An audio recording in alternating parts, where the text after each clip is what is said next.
सबसे पहले मैंने सोचा था कि मैं एसएससी सीजीएल का ही एग्ज़ाम निकालूंगा। मैंने कोविड के समय में 2 साल के अंतराल में कुल काफ़ी सारे गवर्नमेंट एग्ज़ाम्स निकाले थे, जैसे कि SBI PO, SSC CGL, IBPS PO, RRB PO, आईबीएसईआईओ। जो भी गवर्नमेंट एग्ज़ाम्स होते हैं ना, वो 2 चीज़ का मिक्सचर होते हैं। रोज़ का एक स्प्रिंट है और एक लंबी मैराथन है। सुबह उठता था ना मैं, और जब तक मैं मॉक नहीं लगा लेता था ना, तो मेरे को मन ही नहीं लगता था। इंग्लिश में बहुत अच्छी एक कहावत है कि if you want to win the cup you have to play the game. मुझे एसएससी की ही नौकरी क्यों करनी, मुझे गवर्नमेंट में ही क्यों नौकरी करनी है। आप मानोगे नहीं, मैं इतने मौक देता था।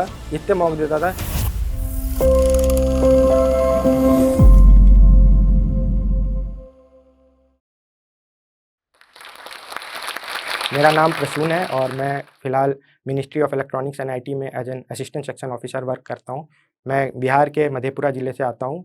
मैंने एसएससी सीजीएल 2020 क्रैक किया है और उससे पहले मैंने स्टेट बैंक ऑफ इंडिया में एज ए प्रोबेशनरी ऑफिसर भी काम किया है। मैंने कोविड के समय में 2 साल के अंतराल में कुल काफ़ी सारे गवर्नमेंट एग्ज़ाम्स निकाले थे, जैसे कि SBI PO, SSC CGL, IBPS PO, RRB PO, आईबीएसईआईओ।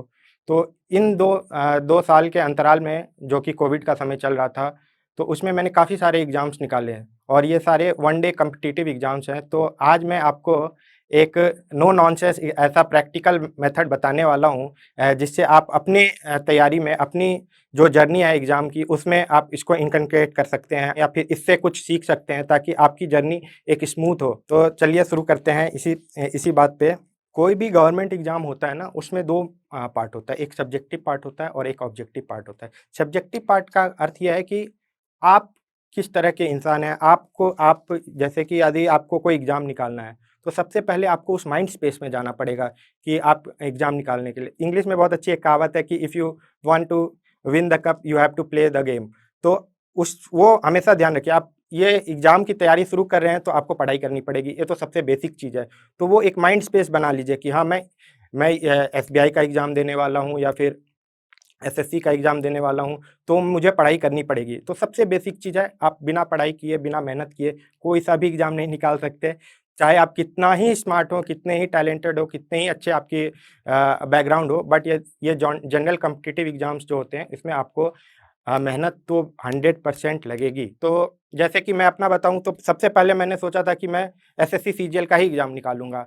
But आपको पता है कि एग्ज़ाम बहुत डिले होता है, उस समय कोविड भी आ गया था, तो फिर मैंने थोड़ा माइंड स्पेस अपना चेंज किया कि मैंने सोचा नहीं यार, यदि इसके भरोसे रहेंगे तो शायद तक मैं कब कब मेरी नौकरी लगेगी। और उस टाइम कोविड कोविड के समय में बहुत सारे ले ऑफ भी हो रहे थे, तो मुझे उस बात का भी डर लग रहा था यार, एक स्टेबल नौकरी होनी तो बहुत ज़रूरी है आगे के लिए, या फिर मैं आगे कुछ प्रिपेयर करना चाहता हूँ, तो उसके लिए एक स्टेबल जॉब होना बहुत ज़रूरी है। तो फिर मैंने अपना थोड़ा माइंड स्पेस चेंज किया कि नहीं, मैं थोड़ा ना एसबीआई को भी देखता हूँ, थोड़ा मैं समय अपना और ज़्यादा निकालता हूँ। तो इससे इससे क्या हुआ कि मैंने फिर मेहनत ज़्यादा करना स्टार्ट कर दिया। पहले जो मैं 8 घंटे पढ़ाई करता था, तो एसबीआई के लिए और 3 घंटे और निकालना। तो हमेशा ध्यान रखिए, जो यदि आपके गोल्स बहुत ज़्यादा बड़े हैं, तो आपको समय उतना ज़्यादा देना पड़ेगा, आपको उस माइंड स्पेस में चेंज करना पड़ेगा। दूसरा सबसे इम्पोर्टेंट बात है कि आप एक टाइम फ्रेम रखिए कि आप कोई भी एग्ज़ाम है, जैसे मेरा एसएससी सीजीएल था, तो मैंने सोचा था कि मैं 1 या डेढ़ साल के अंदर इसको निकाल लूँगा और 1 डेढ़ साल के अंदर इस एग्ज़ाम को क्लियर कर लेना है। तो इसका सबसे बड़ा कारण क्या होता है ना कि किसी भी इकोनॉमिक्स में एक बहुत अच्छा कांसेप्ट है मार्जिनल प्रोडक्टिविटी का। तो यानी कि कोई भी आदमी होती है ना, उसकी प्रोडक्टिविटी एक समय क्या होती है, धीरे-धीरे बढ़ती है और फिर कम होने लगती है। तो इसी तरह एग्ज़ाम्स में भी होते हैं। यदि आप कोई भी एग्ज़ाम देंगे ना, तो आप देखोगे शुरू में थोड़ा सिलेबस पढ़ रहे हैं, फिर कुछ नहीं बन रहा है, फिर धीरे-धीरे मार्क्स में आपके अच्छे नंबर आने लगेंगे, फिर आप एक पीक पे चले जाओगे। तो वो टाइम फ्रेम आपको रखना बहुत ज़रूरी है कि आप उस टाइम फ्रेम के अंदर उस पीक पे पहुँच जाओ, जब आप एग्ज़ाम देने जाओ ना, तो आप अपना बेस्ट एग्ज़ाम दे पाओ। कोई अर्थ नहीं है यदि आप एग्ज़ाम दिए जा रहे हो और एग्ज़ाम निकल नहीं रहे हैं, तो इसका कोई अर्थ नहीं है, क्योंकि यदि आप धीरे-धीरे एग्ज़ाम देते रहोगे, हर हर एक फॉर्म भरते रहोगे और वो नहीं होता रहेगा ना, तो आपकी खुद की प्रोडक्टिविटी कम हो जाएगी। उससे आपके मेंटल जो आपका एक स्पेस होता है ना कि यार ये भी नहीं निकल रहा, वो भी नहीं निकल रहा, इससे वो कम होता रह जाएगा। इससे सबसे अच्छा तरीका है कि एक टाइम फ्रेम रखो कि इतने ड्यूरेशन में मुझे एग्ज़ाम निकाल लेना है। और इसके बाद मैं एक तीसरी चीज़ सबसे इम्पोर्टेंट बताना चाहूँगा कि जो भी गवर्नमेंट एग्ज़ाम्स होते हैं ना, वो 2 चीज़ का मिक्सचर होते हैं। रोज़ का एक स्प्रिंट है और एक लंबी मैराथन है। आप डेढ़ साल के अंदर यदि कोई एग्ज़ाम निकाल रहे हो, तो क्या पहले 6 महीने ही सिर्फ़ पढ़ाई करोगे? ऐसा तो नहीं होगा। तो इसका सबसे अच्छा तरीका है कि जैसे कि आपने मैं बताऊँ अपनी जर्नी से बताऊँ तो जैसे सीजीएल है, तो मुझे लगता था कि यार 6 घंटे सफिशिएंट है मेरे लिए पढ़ने के लिए। तो मैं रोज़ कोशिश करता था कि 6 घंटे तो कम से कम पढ़ाई करूँ और बाद में जब मैंने और भी एग्ज़ाम्स के देखे तैयारी शुरू की तो मैंने और उस आवर्स को एक्सटेंड कर लिया। तो रोज़ एक छोटी-छोटी स्प्रिंट होती थी मेरी अपने से कि यार 9 घंटे, 8 घंटे ये पूरे करने हैं मुझे और फिर एक लंबी मैराथन था कि 1.5 साल के अंदर ये एग्ज़ाम निकाल लेना है।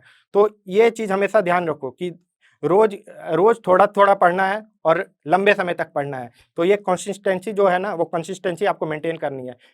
ज़रूरी नहीं है कि रोज़ आप 500 मीटर 1 किलोमीटर भागो, ज़रूरी नहीं है आप रोज़ यदि 200-200 मीटर भी भागोगे और लेकिन कंसिस्टेंटली करोगे, तो आप उस मुकाम तक पहुँच जाओगे।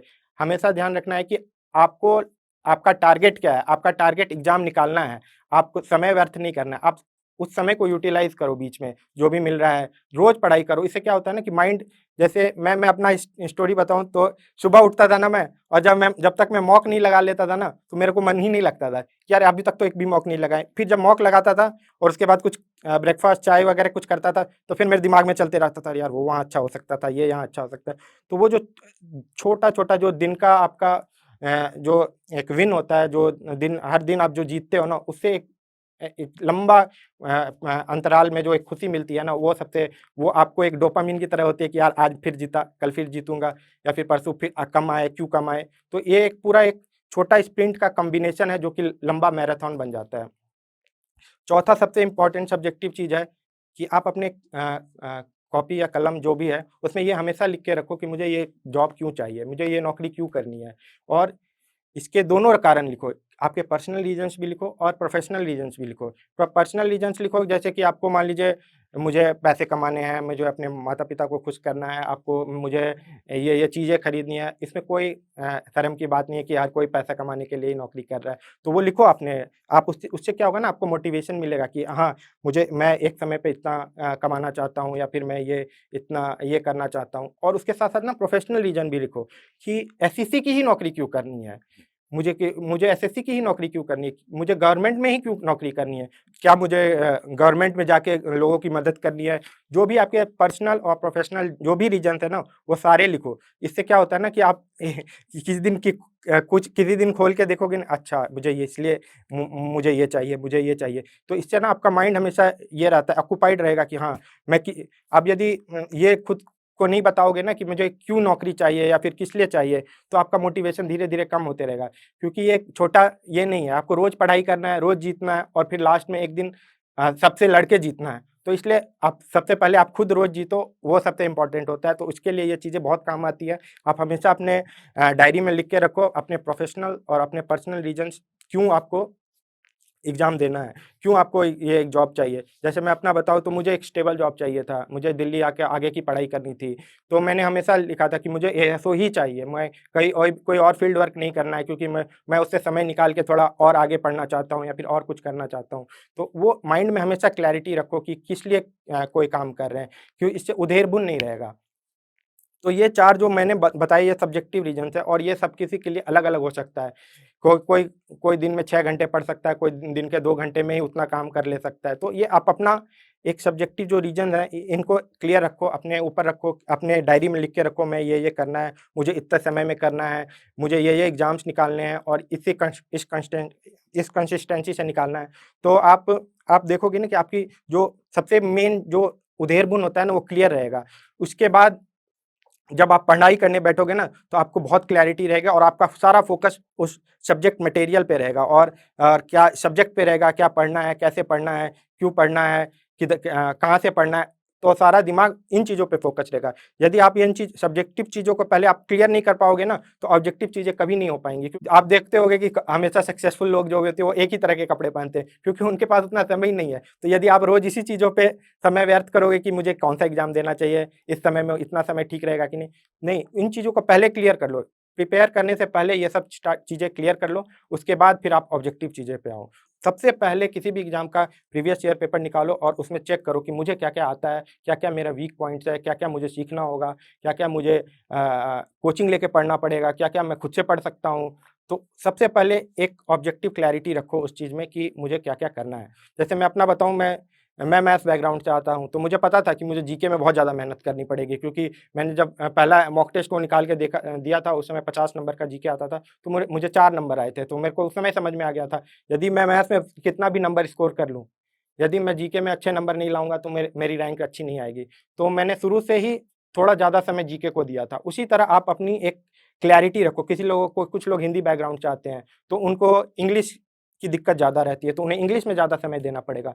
तो इसी तरह सबसे पहले प्रीवियस ईयर क्वेश्चन पेपर को एनालाइज़ करके अपना एक एक ड्राफ्ट, मैं कहूँगा एक ड्राफ्ट वो बना लो कि मेरी स्ट्रेंथ और वीकनेस क्या है। सबसे पहला ये काम करो, और उसके बाद वो जब एक एनालिसिस हो जाए ना, उसके बाद आप क्या करो कि आप सब्जेक्ट वाइज़ जाओ फिर।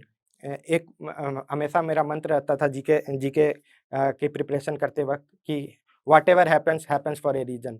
तो मतलब कुछ भी हुआ हिस्ट्री में, फिज़िक्स में, केमिस्ट्री में, बायोलॉजी में, कुछ भी हो रहा है, कोई रीज़न के कारण ही हो रहा होगा। यदि आप सिर्फ़ जीके ही करोगे ना, तो आपको 1 साल लग जाएँगे, फिर भी आपका जीके खत्म नहीं होगा। इतना ज़्यादा जनरल जनरल कॉम्पिटिटिव एग्ज़ाम का जीके इतना बड़ा वास्ट होता है कि आपको जीके करने में बहुत समय लग जाएगा। इसलिए जीके को हमेशा स्मार्टली करो। हमेशा कोशिश करो, कोई टीचर यदि उसको आपको छोटे में पढ़ा दे रहा है, मतलब कंसाइज़ वे में पढ़ा दे रहा है, तो वैसे करो। हमेशा ध्यान रखो कि कुछ भी हो रहा है तो किसी कारण से हो रहा होगा, तो उसके बैक ऑफ द स्टोरी जाने की कोशिश करो। अब लास्ट में बताता हूँ रीज़निंग में, तो वहाँ पे आपको सबसे इम्पोर्टेंट चीज़ है एसएससी की रीज़निंग में कि आप उसको ईगो पे मत लो। यदि क्या होता है ना कभी-कभी एग्ज़ाम में रीज़निंग, देखिए रीज़निंग में 25 सवाल आ रहे हैं, वो सारे 25 में से 18 सवाल एक जैसे होते हैं, 7 सवाल फँसाने वाले होते हैं। उसको ईगो पे मत लो। उसमें क्या ट्रिक दिया हुआ है, आपको 2 मिनट में नहीं समझ में आ रहा है, आप आगे चले जाओ। छोड़ दो उसको, रहने दो, नहीं बनेगा। मान लो कि नहीं बनेगा मेरे से। तो हमेशा